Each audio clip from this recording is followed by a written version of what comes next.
Number 4, which sentence should follow sentence 3 to best introduce the topic of the passage? Okay, so this is again following that introductory paragraph, which usually is going to state the main thesis claim and perhaps an outline of the arguments. So what would be the best way to do that in this case? So what is there right now? It introduces the rover, said its purpose was to find evidence of water and life on the planet, and ended up lasting a lot longer than expected, over 15 years.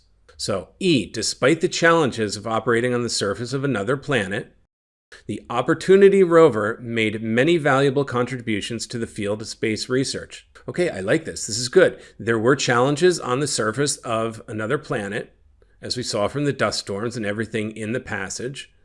And the rover, and it overcame those because it survived 15 years. So that was an important and a good follow-on from the previous sentence that says it survived 15 years.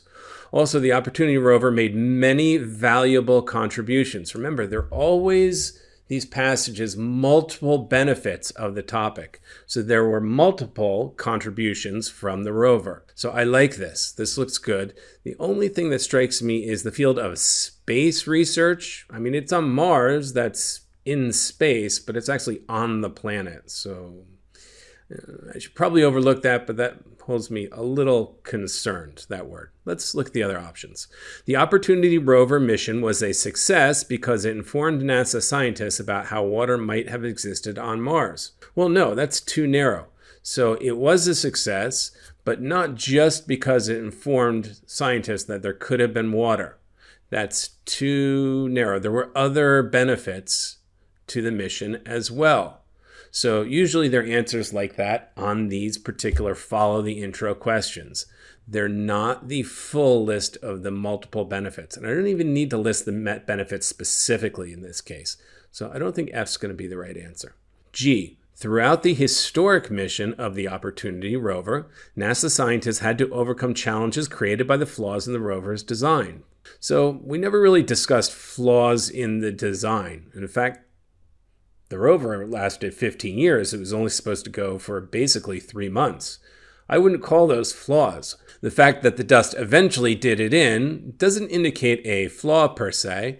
And again, this is too narrow. It wouldn't be an appropriate main idea at the end of the intro. So G is not going to be correct. H, the Opportunity rover mission surpassed the original timeline of the assignment and allowed scientists to collect additional data about the planet Mars. Okay, this looks okay. This is something that I think would probably attract a number of students, but I don't think it's quite right. So the rover mission surpassed the original timeline. Well, that's kind of a little bit redundant. We know that when we were told it was supposed to be 90 days, and we just learned in the previous sentence it lasted 15 years. Do we really need to say it passed the original timeline? That's already evident from the data given. And it allowed scientists to collect additional data. Well, that's true, but really these passages talk about the benefits. What were the contributions of the rover? There were multiple contributions. The idea wasn't just that it collected multiple data. It's that that data was important and helpful for learning about Mars for scientific discovery. So that's not quite the same as the benefits. That seems to be absent where it is present in E. So I don't think H is the best answer. It's not as good as E. The correct answer for 4 is E.